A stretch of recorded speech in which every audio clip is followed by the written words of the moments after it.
development strategy aiming at neutrality by 2050. How can we get there? We can certainly use the best available technologies and reduce CO2 emissions. Another alternative path to that is investment in environmentally friendly projects, in green projects. There's also the concept of a circular economy. This has to do with waste management so that our waste can turn into resources. So how we are going to live in the next decades will be determined by all those things. Next slide, please. These are ESG factors. I don't want to read the whole thing in this chart. You are familiar with the components, that is environmental, social, and governance. This is somewhat different from the concept of sustainable development. There is the social, environmental, and governance elements. Different corporations choose their priorities and decide whether they accept this approach or not. But very soon, this is going to be a compulsory requirement. Today, companies are rated. Who cares about their rating? General public in Russia is not really concerned about the environment. Nobody is looking for companies that would have high ESG ratings. However, international organizations, partners, suppliers do care about this. They pay a lot of attention. I can tell you about several green financing projects, green bonds, green shares, but I'm not going to talk about green shares today. However, green bonds are a very interesting facility. If you look at the Environment National project that is going to get very generous funding. Out of 11 national priority projects, 80% are going to be funded by private money. The government is going to come up with only 20%, both from the federal and regional budgets. Green bonds are a very interesting instrument for fundraising. Green and environmental projects can be funded through this facility. The top three most popular topics are renewable sources of power, energy efficiency, and clean transport. What is relevant for the Arctic? We may look at the potential of solar power plants and windmills. However, we don't want to do this for the sake of greenwashing. We don't want to cheat ourselves or cheat the public, neither do we want to cheat investors. Environmental projects should really help to improve the environment. They should focus on better governance. They should bring us closer to circular economy. In the Arctic, we could use blue economy. Blue economy is a new model which is human-centric. Man is in the focal point. I want you to understand this very clearly. Man is the most important thing, not the economy. Economy is there for the people. That is what the blue economy is based on. People usually misunderstand this concept. They start thinking about the ocean and other water-related things.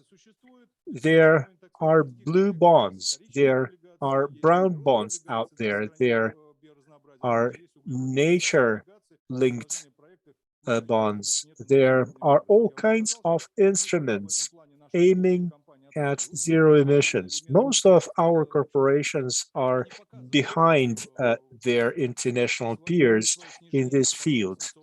They show their reduction of CO2 emissions, but they are not yet ready to claim that they will reach carbon neutrality by 2050. There are two paths leading in that direction.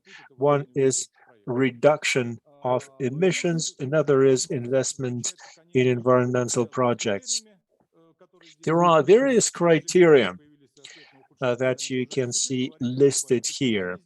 We all know about global warming. We know about inequality between wealthy and poor countries, and that creates the need for new investment instruments. In this chart, you see a lot of language and some numbers that give you an idea of the volume of ESG bonds issuance. It has doubled in 2020. In 2019, they issued $350 billion worth of ESG bonds. In 2020, the amount grew to $700 billion. We have seen serious structural changes. In 2019, green bonds were the leader, and we had sustainability bonds in the second place. In the third place, we had social bonds. The share of green bonds was 3 times greater compared to social bonds. Now they're catching up. Now they're catching up. We have seen a serious leap in the issuance of social bonds in the overall portfolios. Next charts. Issues of environmental protection, social development, and corporate governance are important, and that's what investors started paying attention to when they build their portfolio. ESG is a new business philosophy, and that is the philosophy that shareholders and investors should share. This is an important part of transition to a different economic model. When all stakeholders only care about positive cash flow, that is a thing of the past. Today, they need to have a well-designed ESG strategy to become a successful business. Why do we talk about this in the context of the Arctic development?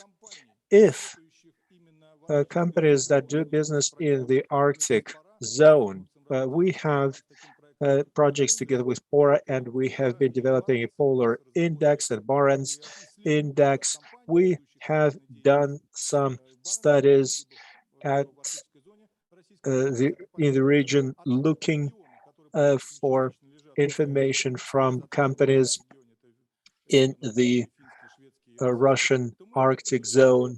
We have looked into this. We have studied various parameters. We have come up with a list of criteria that are important for corporations. We have been doing this for 3 years, and I see a lot of feedback from regions. That is kind of natural. Regional governments want to look better. It's not so obvious at the corporate level. And we need to change that. We need to raise their awareness and understanding. ESG criteria-based investment so far doesn't promise super high profits. It's all about long-term strategy. There are various approaches to business. We always try to see what kind of revenues we are going to have in our business. We can look at the end goal that we want to achieve, that is carbon neutrality by 2050. And based on this goal, we can find the means that can take us there. I think we are not doing enough in the field of green investment. Chinese investment funds have huge funds, and they are very keen on the green theme. I think we need to create national funds to invest in national infrastructure projects. Maybe we can use some international facilities with partner countries from BRICS and ASEAN. Yesterday, we had a lot of conversations, and I don't know if we can do anything together with Scandinavian partners, although this still may be possible despite all the constraints and limitations. I'm coming to the end. Next one, please. Let's go to the last chart in my presentation. I invite you to look at different strategies. Reduction of production is one path, but there are other ways as well. Oil and gas companies are experiencing a lot of pressure. They have been making a lot of announcements. I'm talking about BP, Total, and other producers. Now, American oil and gas companies are also setting ambitious goals to reduce emissions. They try to avoid paying super high taxes. They all want to show their willingness and readiness to move towards carbon neutrality. Other industries are also following this trend. We see that very many companies are making commitments to stop making internal combustion engines. They commit to making carbon neutral vehicles by 2050. We don't know how realistic this is. We see that the share of e-vehicles is growing. It's up to 25%. But then again, look at the Great Britain and 10 EU countries. This was a Danish initiative. In all of EU by 2035, they want to walk away from internal combustion engines. This looks rather clear. Zero emissions is what global car manufacturers are working towards. There's quite a bit of appetite for environmentally friendly assets. Largest investment funds want to get out of shares of companies that are not going to be carbon neutral by 2050, that won't stop greenhouse gas emissions. There are sovereign funds that are selling out the assets that are associated with carbon emissions. Today, ESG matters are relevant to a very high number of companies. Foreign investors, international investors are very hot on this. They are leaving assets that do not have ESG strategies. How this should work in the Arctic zone, that is another question. First of all, we need a regional strategy towards carbon neutrality in every part of the Russian Arctic. We need to look carefully at the fuel and energy mix for all northern regions in Russia. And thirdly, we should look at the example of Rotterdam in the Netherlands. they are not able to build a campus for their university. City authorities won't let the university do that because they have a certain limit of CO2 emissions. And if a new construction project was to be launched, their limits would be exceeded. So the campus can only be built in the future, in several years from today. If we look at it from this standpoint, if we act in a similar fashion, then we can be successful in carbon neutrality strategy in the Arctic. Thank you, Sergey. Very interesting indeed. That deserves a round of applause, definitely. Ladies and gentlemen, do we have any any questions for Mr. Nikanorov? This is a very interesting, very exciting subject indeed. Yes, the floor is open. This is a quick question. Don't you think that will create some problems with investments and stop the growing economy when you have to wait like possible 20, 30 years to actually create these parts to get its CO2 free emissions? I mean to build these ports without any CO2 emissions, you probably have to wait like 20, 30 years.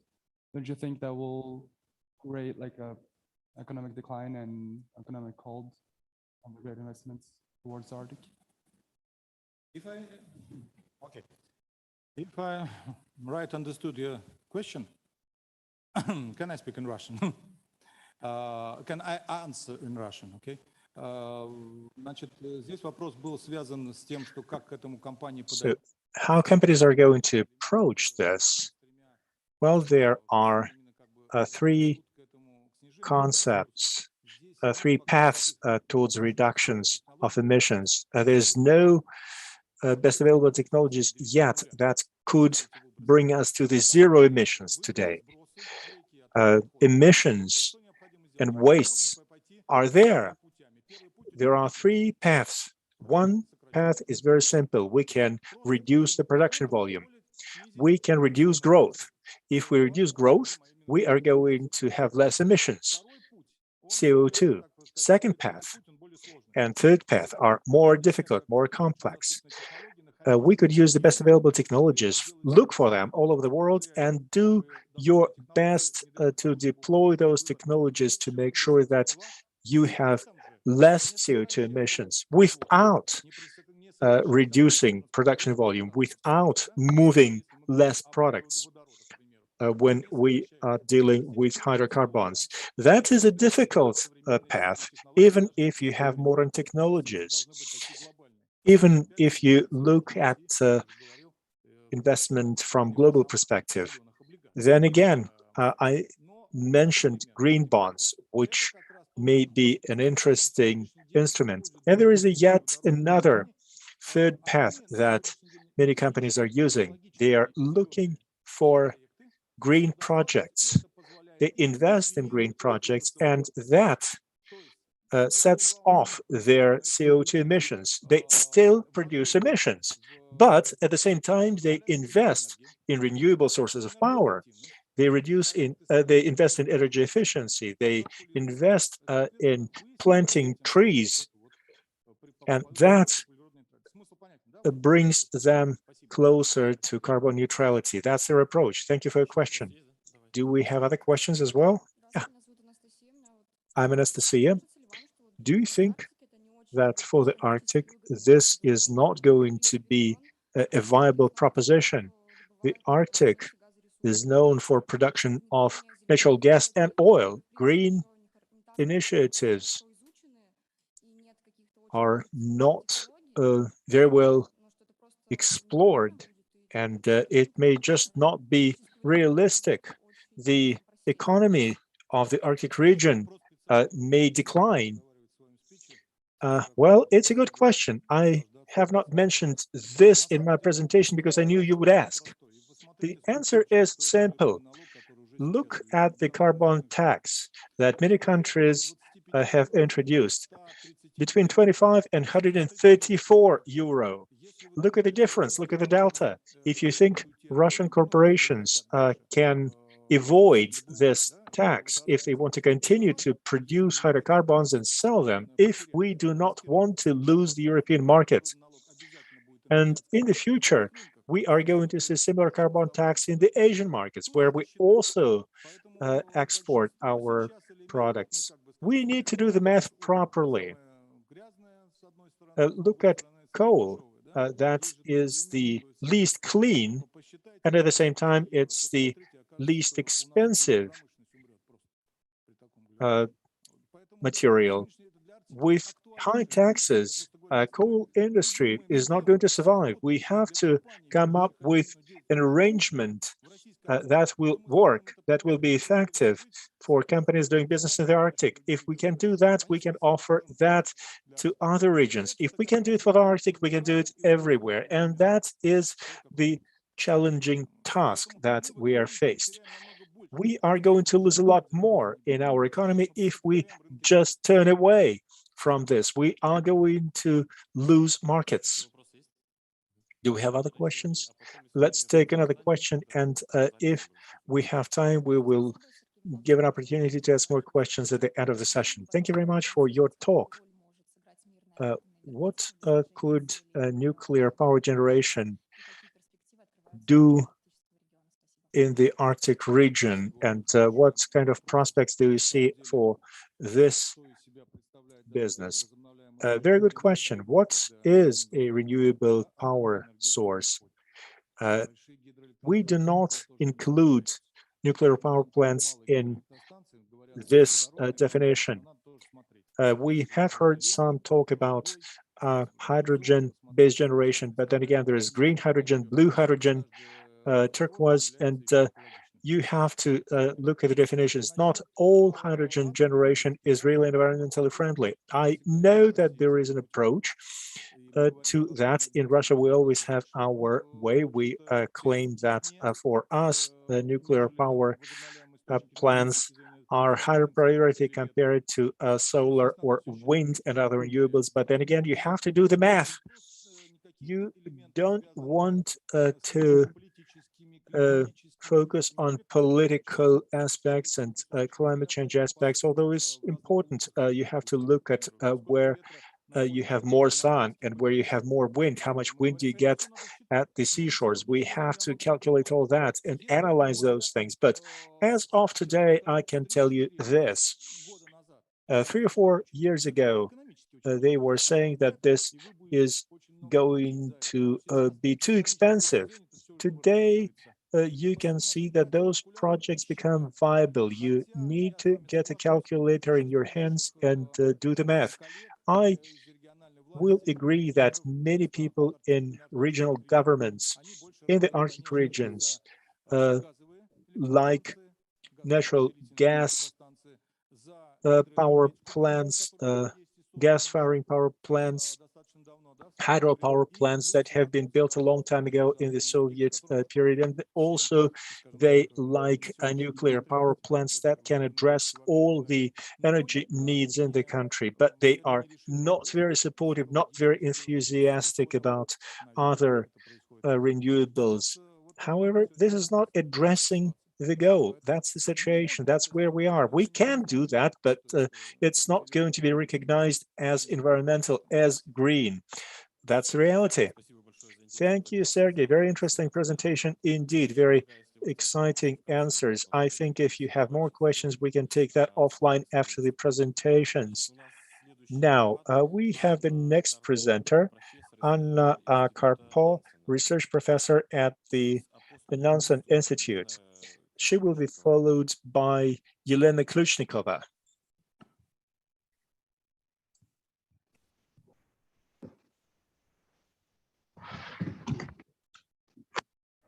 Thank you. Let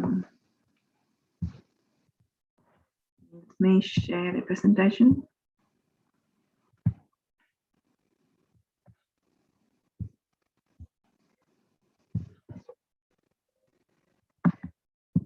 And thank you first for inviting me, even though I could not be there in person. I'm greeting you from Tampere in Finland today. And I will be speaking about the concept of green economy as it's been seen in the Russian academic debates. This work and the work that follows in Yelena Gorchakov's presentation are from our recently finished Green Growth in the Russian Arctic project funded by the Norwegian Research Council. So I will be discussing the conceptualizations of green economy in the Russian academic debate, and Yelena will then provide you with a case study on the municipal waste sector and green economy development in Murmansk region after me. We also have various other people involved in this project. Nina Tynkkynen from Åbo University in Finland, and Ines Satarusina from Nanepa in Russia, and Anton Orlov from Oslo University in Norway. So first, briefly about what is green economy? What do we mean by that? And why is the concept interesting? Is it something like a buzzword, or is it a real paradigm change that will lead to real practical changes, which were already discussed by the previous speaker, for instance? And green economy in the international debate is often used more or less interchangeably with green growth. And this, of course, is focusing more on the economic growth element of such green activities, environmentally friendly activities. But then our project was interested in the significance of such environmental protection, because if it's supposed to go ahead together with economic growth, then I mean, how green can that be? And therefore we were discussing issues such as whether minimizing the environmental impact of economic growth is at stake, or are we actually talking about economic growth whilst environmental impact is going to go down, reduce? And it's very important to think also, what is the starting point? Where is the country that, and in its environmental development and economic development, what we are talking about? It's of course kind of easier to achieve fairly significant change in countries which have less existing policy action implemented to protect the environment than somewhere where there is already a lot going on and has been going on for a long time. What comes to Russia, it's interesting how the Russian government seems to be conceptualizing green economy largely as technology development. And it's a good way of looking at it, quite practical.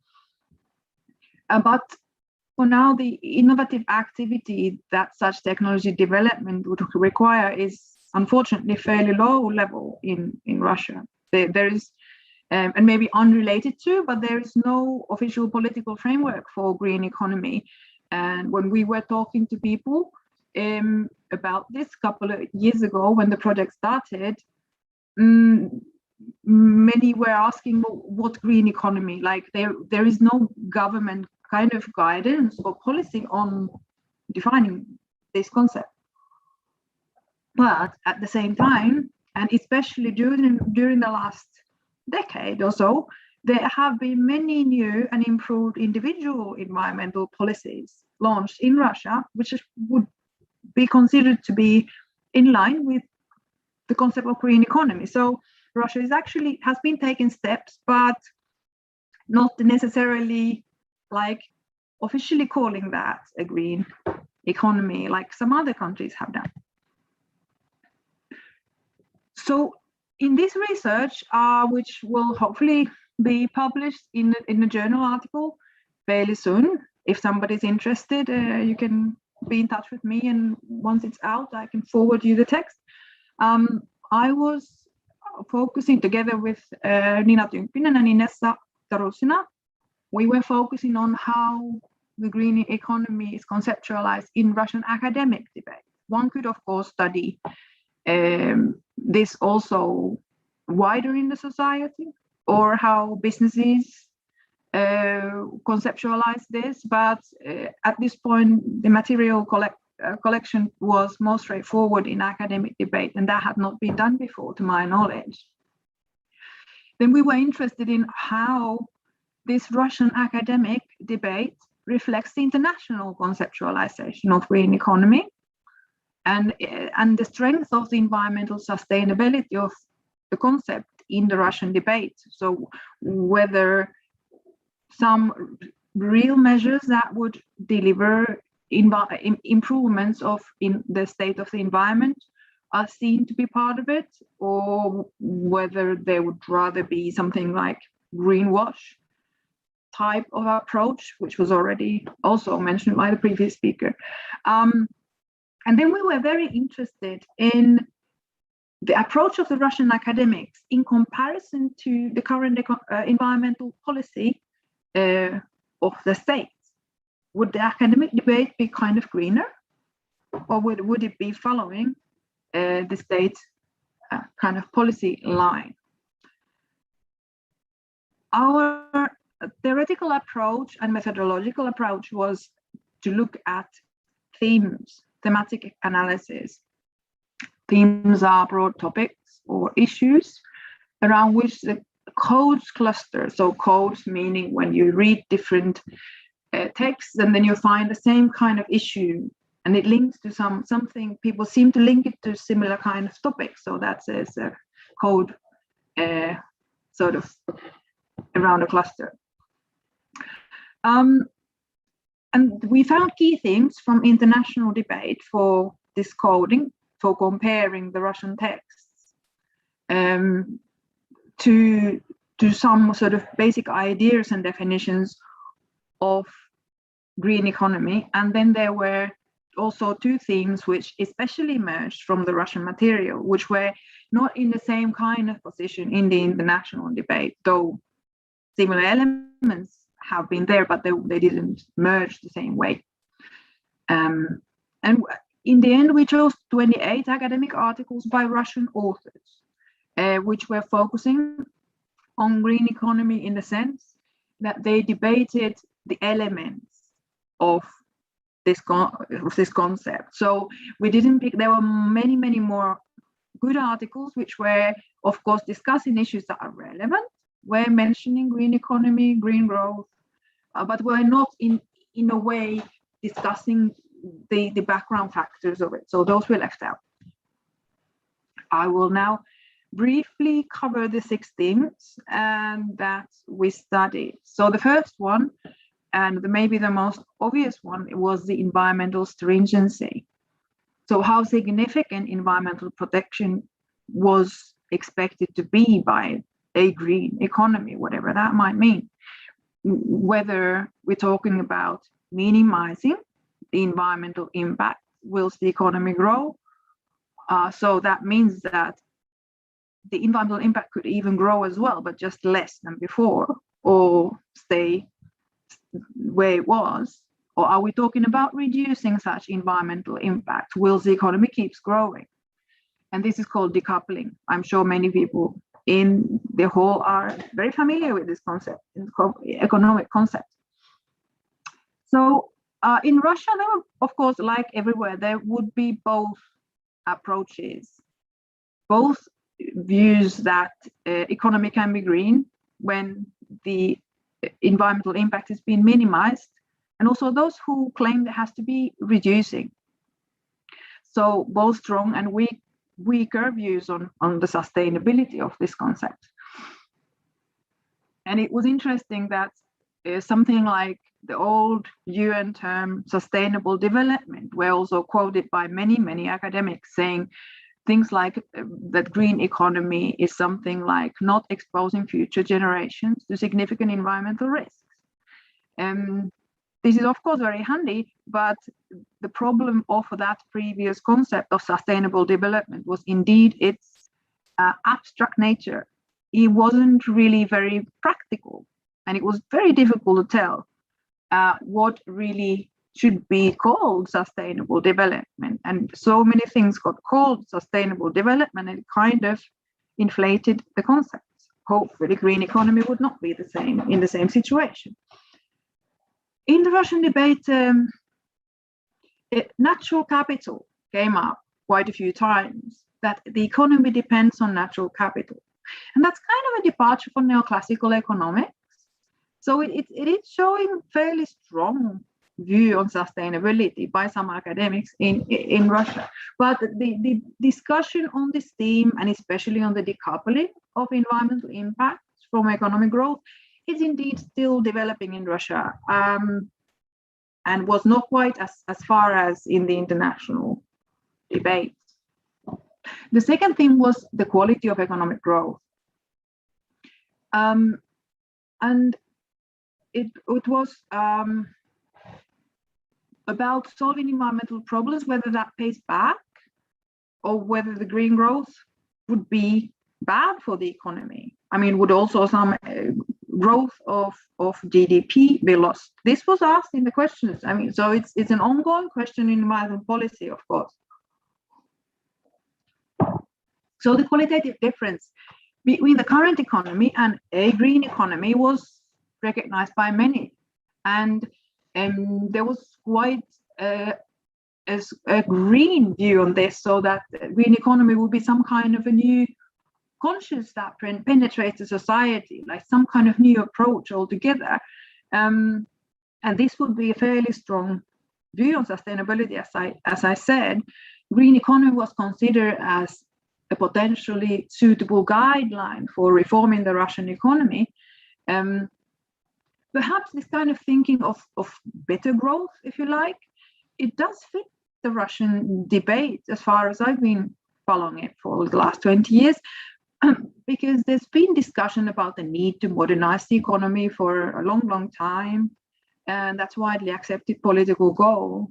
And also previous environmental debates have been arguing that the raw material dependence, wastefulness of the economy, and the technological gap with the West, they will lead to lack of international competitiveness and environmental as well as economic risks. And we see that again when we are talking about the low carbon trend and the EU carbon payments at the border.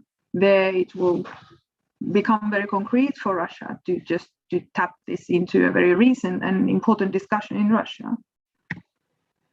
The third theme was the role of the current economic system in the concept. How is that seen? And in Russia, green economy was criticized by the academics for its proximity to the current neoliberal economic system. Would that further legitimize the raw material economy?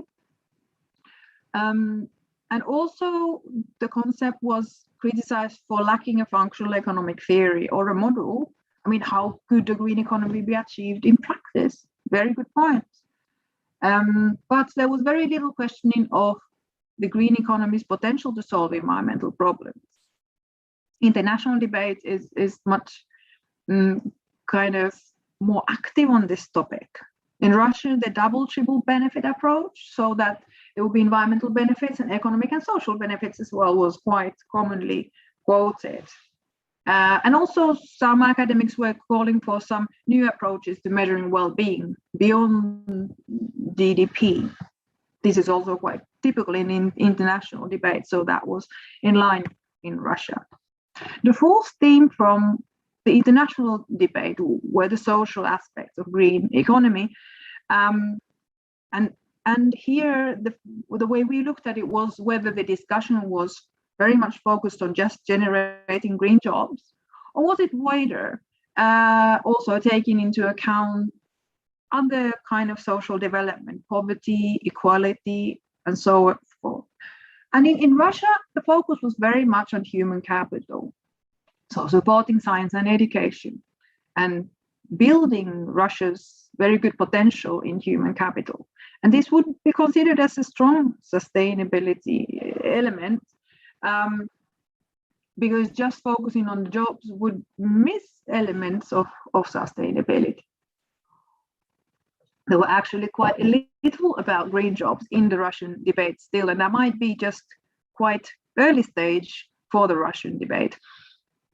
And maybe such articles will be emerging over time. I found some kind of state calculations about such impacts, and I think now after me, Yelena will also present our calculations on the waste sector in Murmansk on that. It's an interesting topic in the future. What kind of employment effect might a green economy have? And perhaps this also had to do with the academics being skeptical about the government's implementing of environmental policy. Would it really generate jobs? Then we get to the Russia-specific two last themes. And the fifth theme was very familiar to me because I've been studying mostly climate policy in Russia during my career and climate-related policies and their implementation in Russia. And this was very much linked to Russia's role in international environmental policy and international environmental diplomacy, looking at potential benefits from international agreements and threats. And the benefits that came up were ecosystem services. So thinking of Russia's vast natural capital being used as in the context of some kind of ecological donor to gain something else in return. And also as a kind of space, the green economy could maybe be some kind of space for international engagements and discussions, projects, funding, so on. But also some threats were quoted. The green protectionism, which has now been coming up in the Russian debates, even sort of more strongly than normally as a result of the EU's recent climate policies. And also some considerations about whether green economy could be like an excuse to use power in emerging economy by the West. And this I would call that a fairly weak sustainable approach because it kind of ignores the environmental arguments by other countries and the motivations to employ a sort of implement policy. And it's the policies are seen as a smoke screen or excuse just to get some benefit from Russia or other countries. But very often, if you look at, for instance, EU's climate policy, it's been there for a long time. It's been very costly to the EU. So then when the EU takes the next step to start charging for the products that are imported into the EU, if their carbon intensity is higher than that of the EU production, it is quite logical continuation, for instance. And there are other examples of that. And then the last thing was the role of the state administration in Russia. And this is, of course, ongoing theme in different debates in Russia, how, of course, the public administration is judged to be crucial for launching something like a green economy in Russia. Some elements will appear without public administration, but there are limits to that. And of course, it was also recognized that many of Russia's long-term policy goals on environment are already in line with green economy. I've listed some policies there: energy efficiency, best available technology, municipal waste, associated petroleum, gas, and renewable energy. So it's not like Russia is starting from scratch.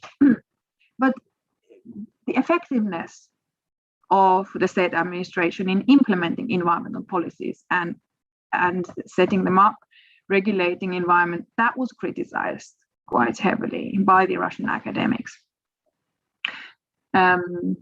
So I would argue that the Russian academic debate is, in this sense, is kind of more sustainable development focused than the official policy by the government.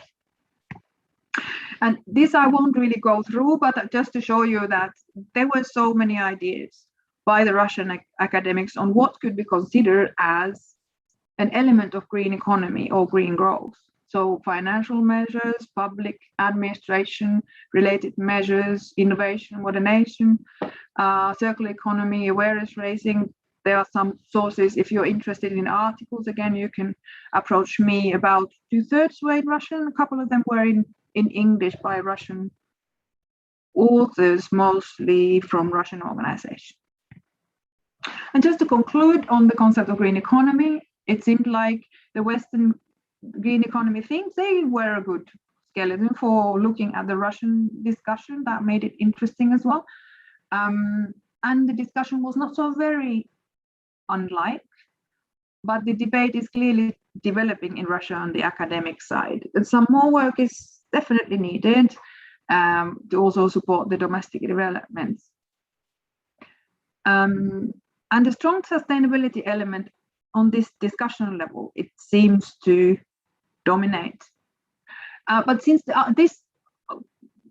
this conference is about the Arctic, I must say that very little was said about green economy in the Arctic. We expected to see more, that the Arctic would somehow be seen as a specific case, but it wasn't. And this is not just the green economy discussion. Also, we've been looking at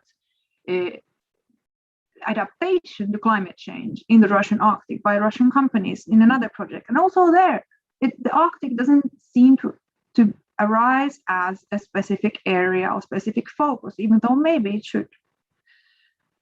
But yes, I will leave that here for now, and I look forward to your questions and then Yelena's presentation to tell you more about our more practical case study.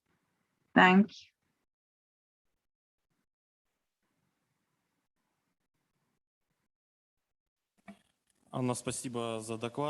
Thank you very much, Anna, for your report. So let's give the floor to Yelena now. And then after that, we'll take questions for both Anna and Yelena together. So I give the floor now to Yelena Kluchnikova. She's head of the Department of the Institute of Industrial Ecology Problems in the North. Thank you very much. Anna, like Anna said, no, these are old slides. These are not the ones I want. Okay, my job in this project, Anna gave you an overview of what the Russian academia thinks about green growth and green economy. My goal was to look for specific drivers of green growth in the Arctic, not just anywhere, specifically in the Arctic. We looked at alternative energy sources, and I don't want to talk about greenwashing here. This is not what we are talking about. So we looked at municipal solid waste and also the waste generated at mining facilities. I decided to focus on the municipal solid waste because this is something that affects everybody. If you take a look at this funny poster, this is something that school children in the city of Apatiri did. They had a little contest. We talked to local people how to collect waste properly. And I wish Roman was here. Sorting waste is not the best option. Actually, you need to have reorganize waste collection. You have to collect waste separately rather than sort it later. For economists who are familiar with this process, the current situation doesn't look too inspiring.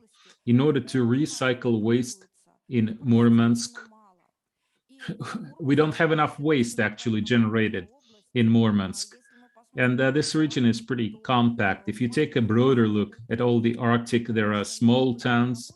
And of course, they cannot recycle their waste. Nadezhda talked about innovation. So we'll have to design a model for every locality specifically that will work for this or that locality. So we talk about green growth. We have 5 people on our team, and we had a lot of discussion about green growth. And eventually, we all agreed that green growth is economic growth.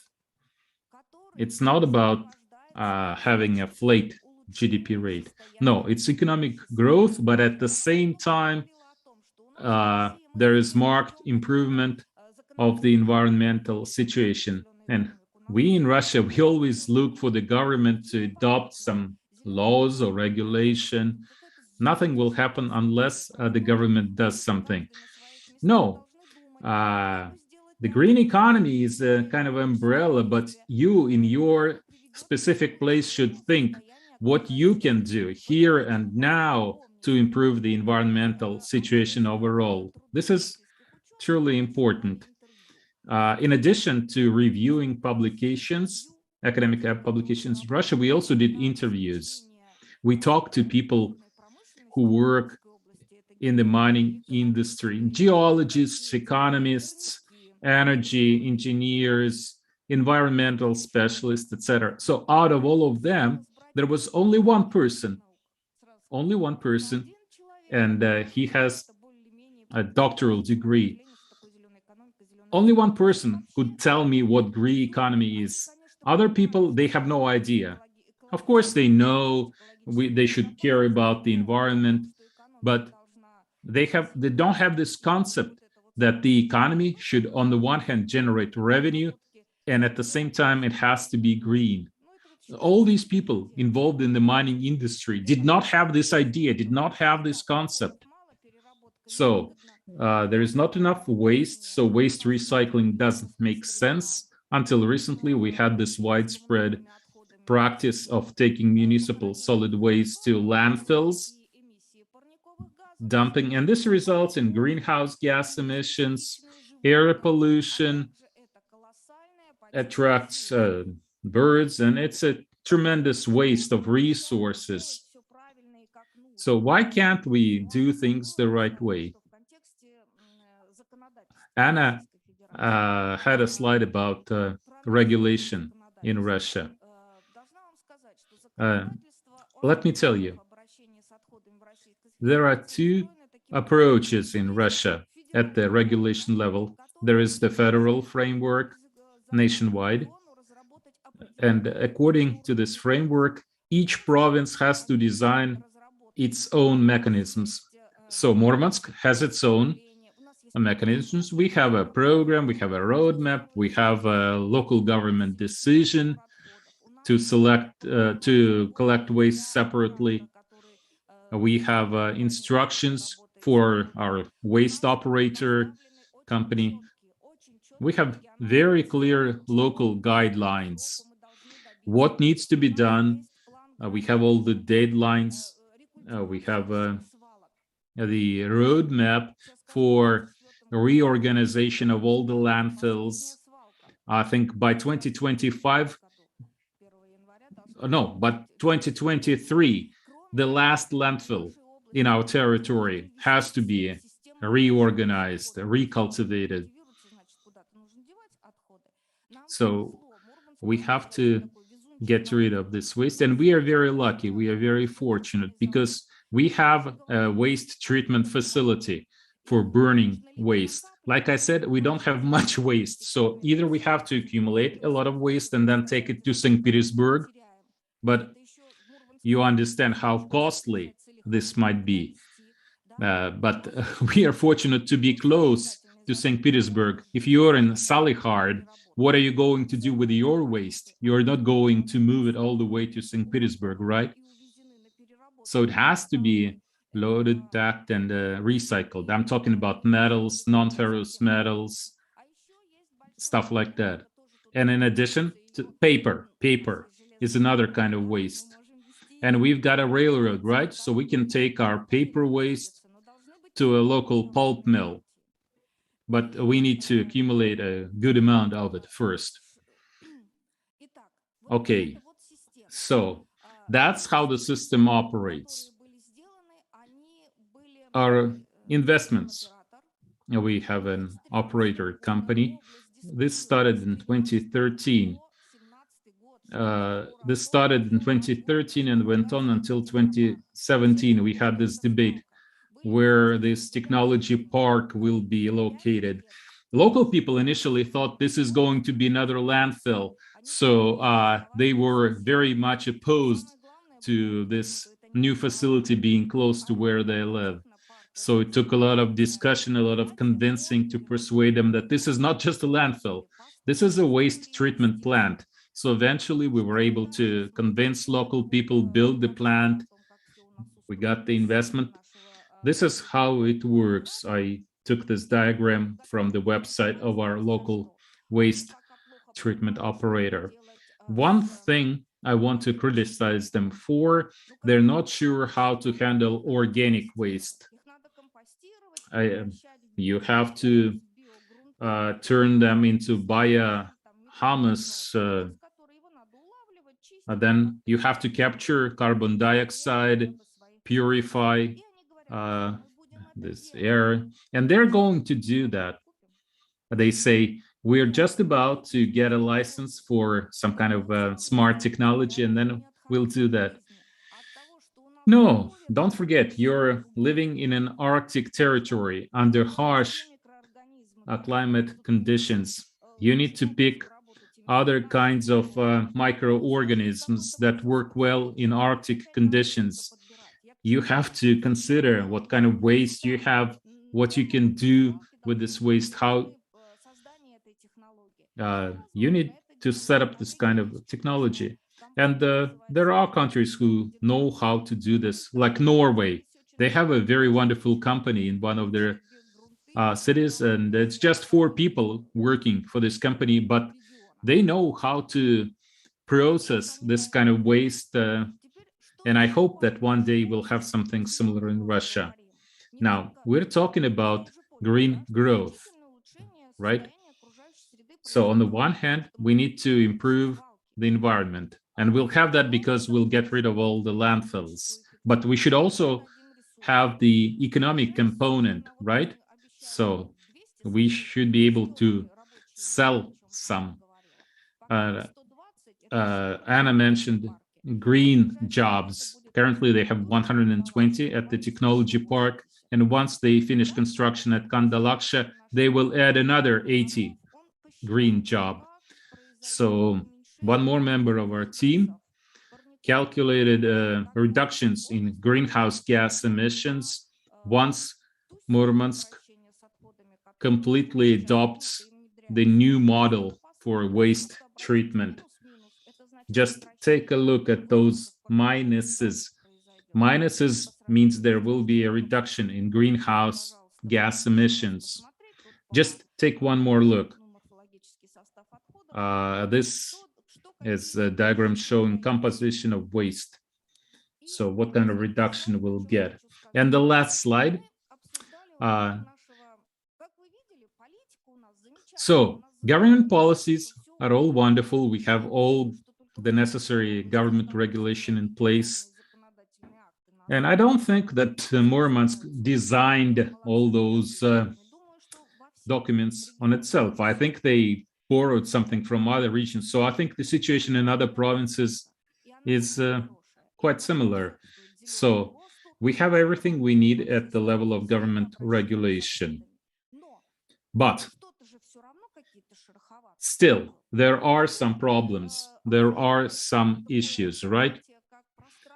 So we talked about implementation and execution. You know, I'm a mathematician by education, so I like to put things into tables. It's easier for me to work this way. So I made this table. Let me explain this to you.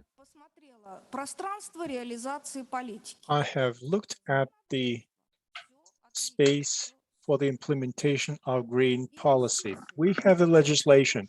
It's all being done. Investment, that's part of implementation as well. The investment is in place. Jobs. There are green jobs. They have been created. beautiful. I don't understand why we are not catching biogas from landfills. I can explain why. I have spoken to the workers in waste management. I wanted to find out uh, how are the local companies doing when a new operator came into this field.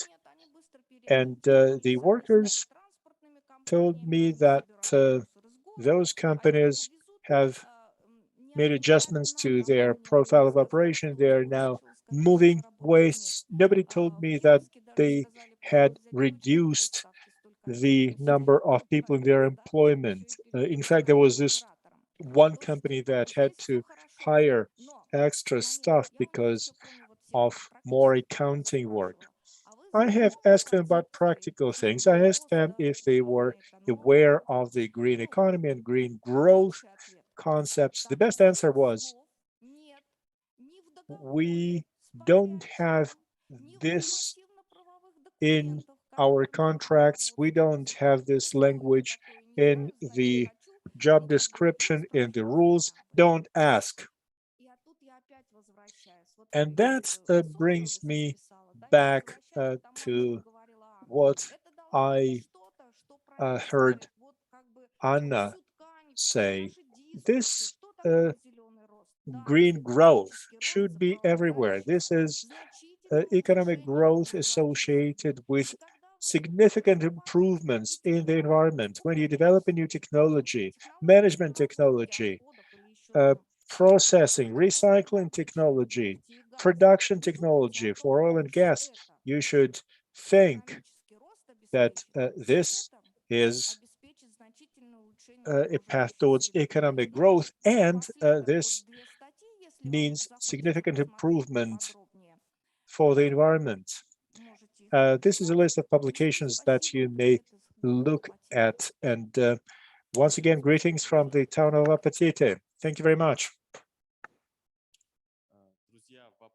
Friends, do we have questions for Yelena and Anna? This was very interesting. We have taken two presentations, and I would like to make some comments. How well do we understand this concept? Murmansk region did it nicely. Although we keep a close eye on the Murmansk region, there is one project that we tend to forget about. That is systemic approach. We can create very nice laws. We create a regulation and then we forget how the system works. If you want, I can give a simple example. Any management company will put garbage cans for separate waste collection. I'm not talking about industrial waste now. What are you going to do when you see those different bins? You may tell yourself, I want to be environmentally friendly. I'm going to have 3 garbage bins at home. But then there is one dump truck that comes over to collect all the wastes from all 3 bins. When you sort your wastes, you should be sure that different types of waste should be taken to different places. Our most popular technology is waste incineration. We see that incinerators are built all over the place. When we look at recycling, when we say that new jobs are created, we need small companies that should be exempt of taxes for 5 or 7 years if they recycle engine oil, if they recycle car tires, bottles, those types of things. If we have that, then the mechanism will be moving. We look at the center of a problem, but we do not look at what happens at the edges. green economy is a popular thing. Today, very much attention is paid to e-vehicles. But what kind of energy will you use to charge your batteries? You will use dirty energy. That is obvious. What about the production of solar panels? How are they going to be recycled or disposed of? You have to use a systemic approach. If you allow me, I will take a few more seconds to talk about this. Sustainable development for us is a balanced system. I like a British definition. There are three types of indicators of sustainable development that we identify. That is the American approach. In Britain, was the first country to adopt sustainable development as a concept in the 90s, and then they created a strategy. They look at it in a simple way: improving the quality of living for the current generation and for generations to come, improving life quality. If you have a good balance between social, economic, and environmental, if the life quality is the priority, and if you have a good balance between public authorities and NGOs, then you may hope to create a good working system that will take you to the 2050 goals. Our development concept has been around for a long time, but we don't have a strategy of sustainable development. We just don't have it. We have social and economic development at regional level, at city level. What is it called? It's called social and economic development. Look at the 600-page document, the 2020 strategy. You can count the pages that deal with the environment. 4 pages. You don't have to be very good at math to understand how much attention environment is getting. The green economy is a subject that we can talk about forever. We studied 12 different trends with our students: clean water, clean energy, and this thing and the other. Green buildings, green structures, active houses, passive houses.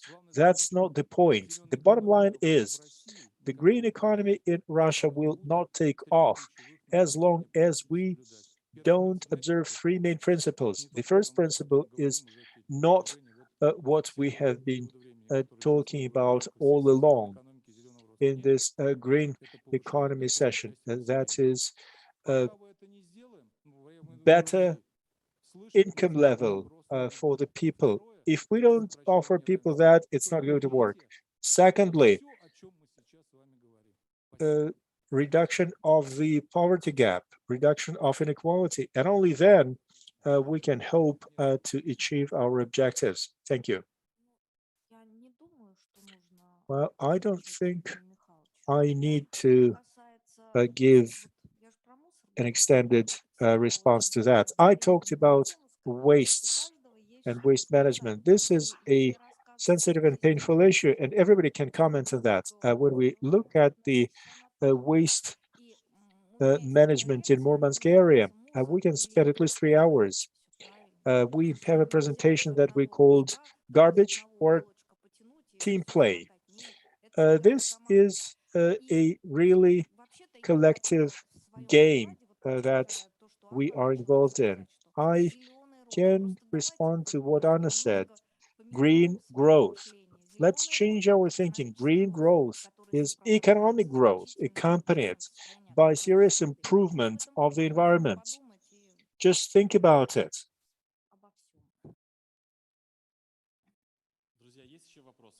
Friends, do we have other questions?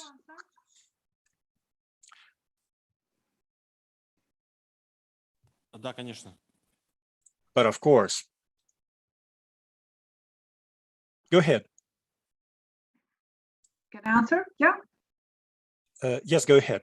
Okay, I was just interested in this comment because I wanted to bring the discussion back to what Yelena said before, that the green economy is indeed some kind of an umbrella concept.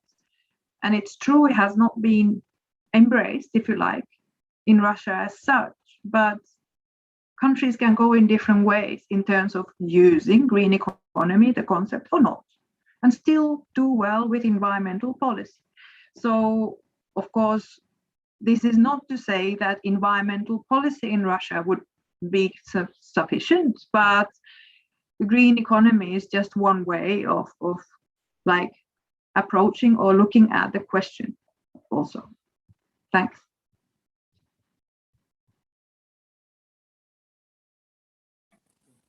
Спасибо, Анна. Друзья, если нет Thank you, Anna. If we have no further questions, then I suggest we take the next presentation.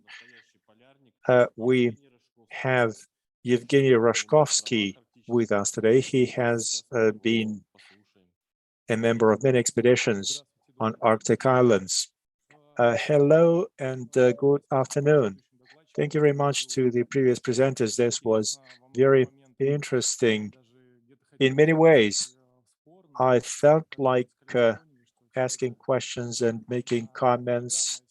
There are so many different facets to this concept.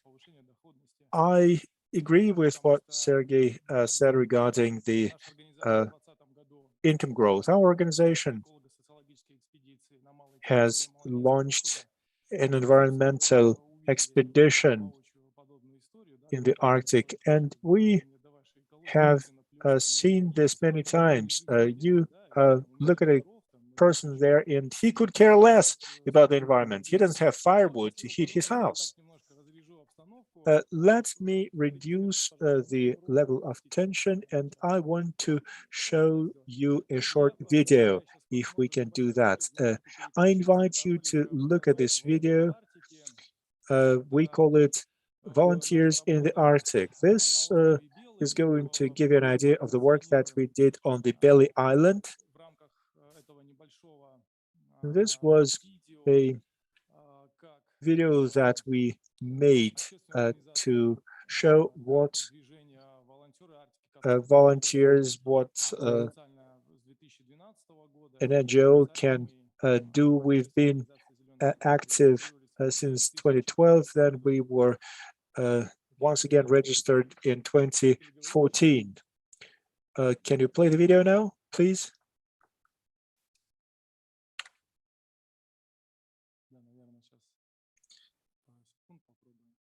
I guess they will play it in a couple of minutes, in a couple of seconds.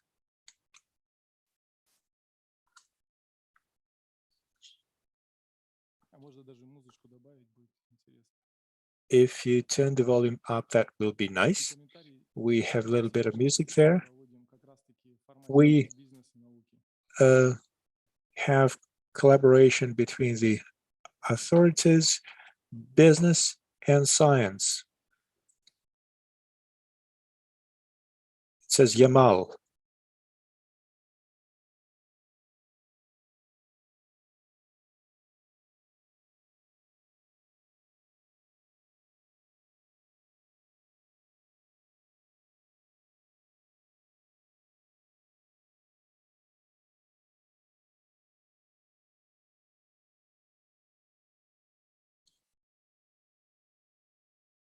There is no sound right now.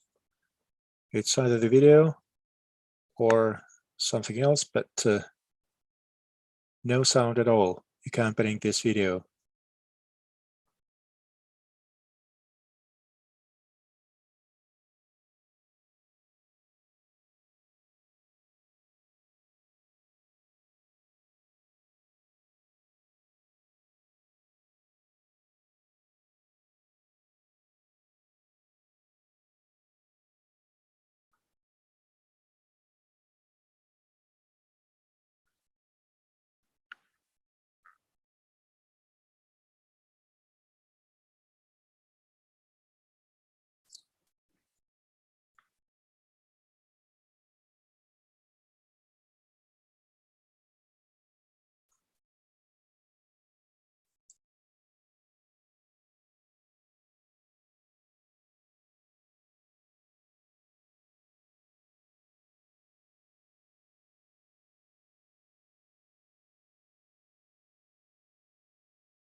Огромное спасибо за просмотр, за ваше Thank you very much for viewing this. I like to see it one more time. Felt like I was back there. This was an international expedition. There were men and women from many different places. They came to Yamal to make their contribution. You have questions, how many days? Well, it was 21 days. We also had 14 and 30-day tours. In 2020, we started inviting ladies to these expeditions, so it is going to be even more interesting from that time on. We are trying to address the consequences. What we witness in the Arctic, many people refer to as Soviet legacy. We call that cleaning up the territory that has been polluted.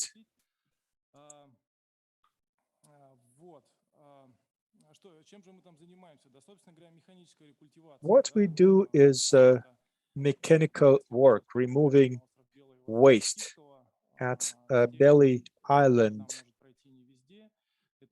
The conditions are such that there are many places that are only accessible by foot. We tried our best. We worked very hard. We wanted to invite volunteers to participate in these efforts. Well, let's talk about facts, though. I won't get distracted anymore. So, Green Arctic today. Today, the Green Arctic is an organization that creates groups of volunteers to environmental expeditions in Yamalo-Nensky Autonomous Area. We had a expedition at Franz Joseph Land, but that was a somewhat different story. We know that Arctic ecosystems are very fragile and vulnerable to heavy equipment. So we did a lot of manual work. We have been collecting all that trash and junk, big barrels, tanks. It was a difficult mission in terms of logistics. We got support from the regional government. We also got support from a local company. They were helping us with logistics. Only when we joined our efforts, when we acted together, we could make arrangements to do that. And we sent the first expedition in 2012. The governor of the region supported us. We brought volunteers together. We took them to that location. And now, many years later, we have a formal organization. We have a training program. We have experience that we can share with others. We have cleaned up 2 islands in the Arctic. We have removed all the junk metal. We have had a lot of interesting experiences there. We have been very exciting to work there. A lot of fun. We have collected 2,300 tons of junk metal by hand and using simple digging tools. We have just carried out all the junk out of there. There were some big pieces of metal, and it was not easy. We shot a lot of videos. There were 230 volunteers from 11 countries. We had guys from Chile, from China, from Austria. We had guys from all over Russia. And all those people who joined us there, they talked about it a lot. And this helps us to change our attitude, to change the paradigm of our lives. The locals were quite amused when we came in the first place. They were asking us, do you want to change our conscience? Do you want to change our attitude? It's interesting to see how things are changing. I was changed too. We do see such things when one garbage truck comes to collect separately collected waste. We do collect plastic bottles, caps, and consider that a contribution to environmental protection. But we need to start, even if we start small, we have to start with what we do personally. That is the only acceptable attitude, and that's where we started, and that's how we continue. At Belly Island, since 2012, we have removed 500 tons of junk metal. Removing that junk metal is the most difficult part. There are several challenges that we are facing. Some of them are legal issues. At some islands, there are areas and buildings that have owners. It's impossible to live there, but still someone owns those buildings. It's something we cannot go around. Oftentimes the owners don't really know what they want. Our mission is to clean up those territories. Ilkitsky Island is the next place we went to in 2017, and we worked there, and we continue to work there. We will go there next year. We are going to have an expedition to collect junk metal there. Metal scrap can be found pretty much everywhere there. We also try to get support from scientists. We take samples. We create environmental map of an area so that the scientific community knows what goes on there. Harasave Cape, another interesting territory. This is a breeding ground for sea cows, and we had a lot of them when we went there. We collected a lot of these barrels that you can see in this picture. We had scientists that joined us in that expedition. We were able to collect a lot of junk over a short period of time. What was the volume?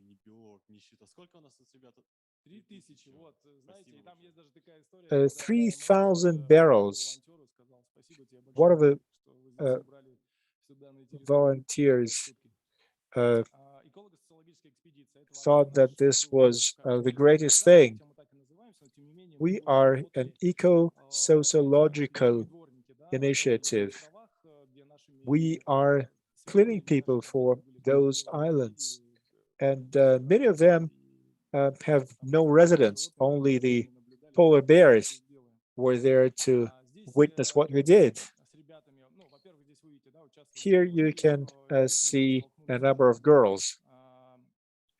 In this expedition, we witnessed a different task in this area. There was less junk metal, junk scrap.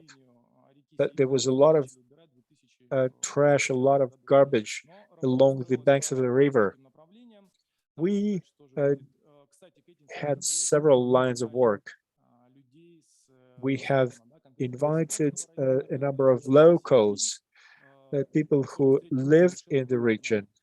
We met them at different venues and in different ways.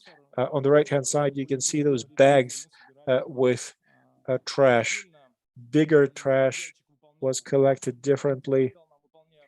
There was a contractor that supported this initiative.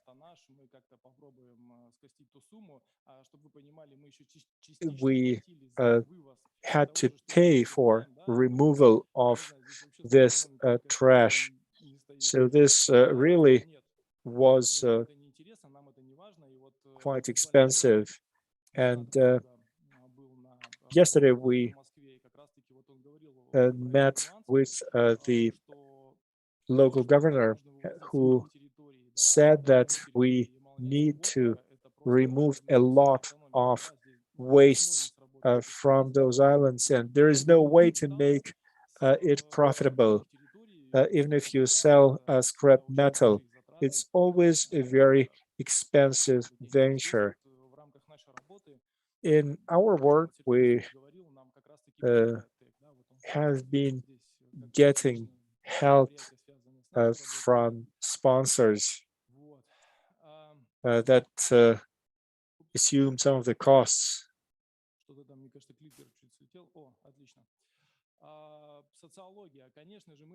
Sociology. Well, we communicated with the local people a lot.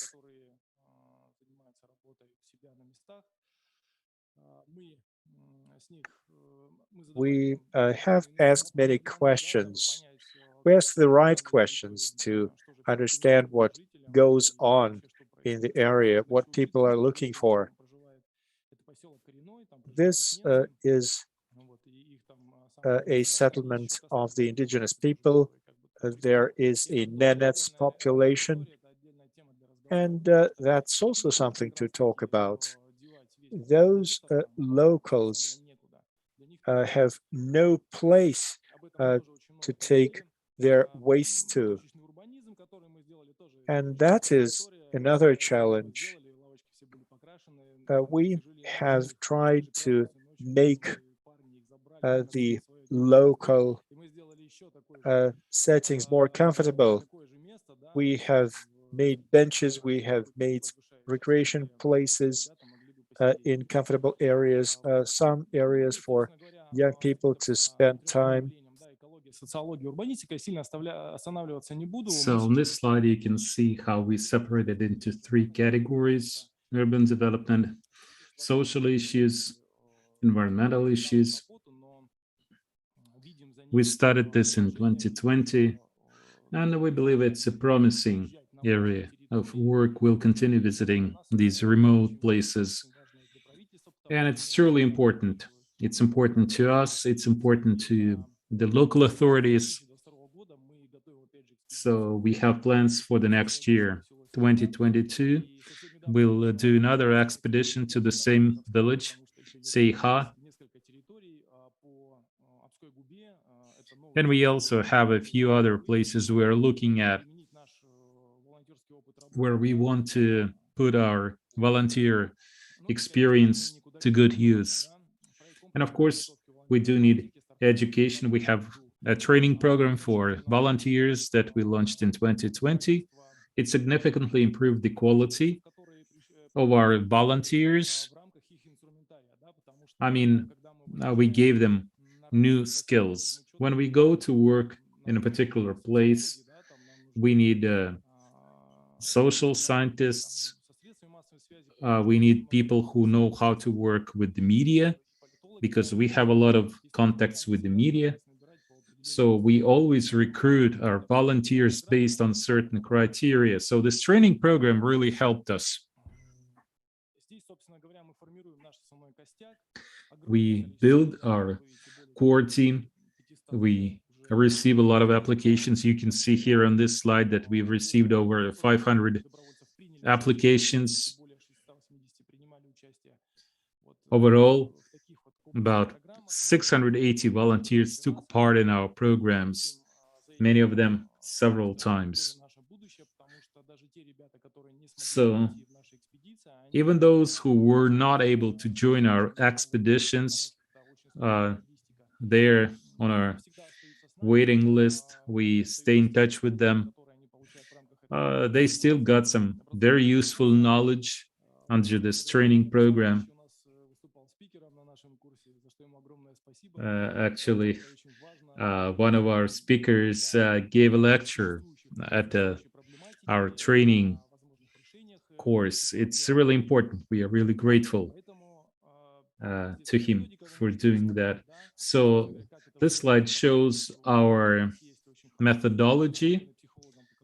We have a psychological test we use for our volunteers as they join our training program. The only reason we have these restrictions is because we have too many applicants. We can take in everybody. And of course, everybody wants to go on an expedition, but that's the cherry on top of the cake, you might say. Okay, I'm almost done. So to summarize, as I was preparing for this meeting, I wrote down 3 pages full of things I wanted to say, and I didn't say any of those things. So I'll just say now that during this entire time, we collected 1,600 tons of scrap metal. We collected about 10,000 metal barrels by hand. We had volunteers from 11 countries joining our expeditions, but we will continue pushing forward. This is not the end. So here on this slide, you can see all of our contact info. We are open for cooperation. We are willing to engage in dialogue. We often participate in various forums, conferences. We welcome all new practices, new ways of cleaning up territory. I think I'll stop here. Thank you very much. I can talk for a very long time, but I think I should stop here. Thank you. Yeah, Evgeny, thank you very much. Unfortunately, we ran out of time completely. So I think you can... Okay, let's take a few questions, nevertheless. I have a very short question. But those barrels, they have an owner. So what do you do about that? Right, thank you for your question. Actually, barrels are not that big of an issue. Barrels, they classify as ferrous metals. Non-ferrous metals are an issue. With barrels, barrels are not that big of an issue. With non-ferrous metals, we need to find out who is the owner of a particular property or who is in charge of this land. It may be a national preserve or something. So there are some legal issues that need to be resolved before we are able to remove this metal. But you're right, this is a problem and it hasn't been fully resolved. Currently, we're just, we don't have a solution. We need to find some kind of loophole or something. Oh, we have many questions. Let's just take two more questions, okay? No more than 2.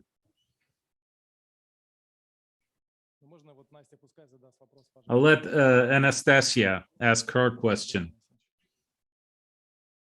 if you don't mind. Did you do any study on, after you cleaned up some islands, what about the animals there, the animal population? Has it increased? No. You know, when we started doing this work, first we examined the island. We did a study. We looked at the situation with waste, with the animals, with plants.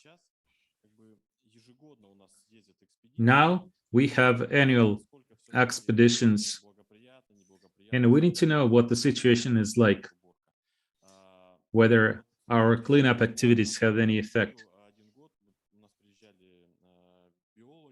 So there was 1 year when biologists came. I think this was in 2019, and they did a study. And now recently we received a grant from the Russian Meteorological Institute.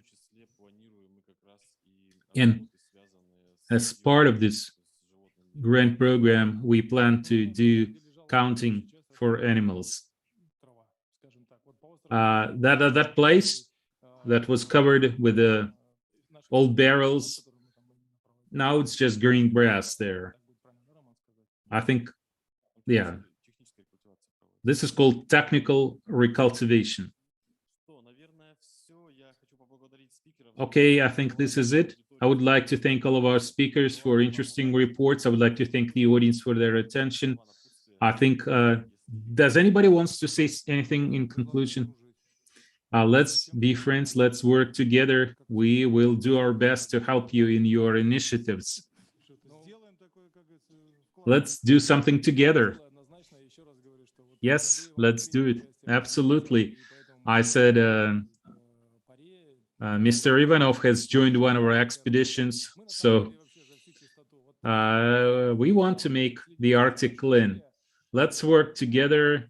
We have expertise, so we have knowledge. Let's work together. The Arctic is huge, and we need to be very careful in the way we treat it. I still want to ask a very short question. I think the size of waste that you handle, I think you're mostly involved with small waste, right? What about the larger pieces of waste? Do companies help you? Well, I mentioned this before. Okay, I can repeat it. All of our expeditions have the support of the local government. Then we have the support of the research center, Arctic Research Center. They help us with logistics. These people are really there for us. We work together very well. They have specialists who know how to operate sophisticated machinery, plasma cutters, etc. Of course, we always work together. You can't go it alone. We always speak at conferences, like at the Oil and Gas Forum, and we always stay in touch and we work together. Thanks. Okay, so this concludes this session. Thank you very much. Bye-bye.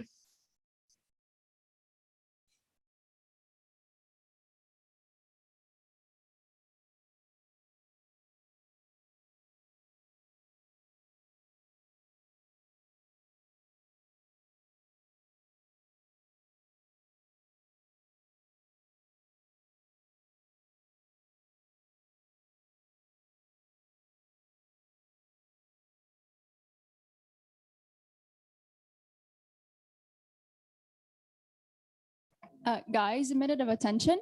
We're staying here for the work in groups, so don't go anywhere far, and we're going afterwards for dinner from here. So you have an hour and a half to work on your projects. Thank you.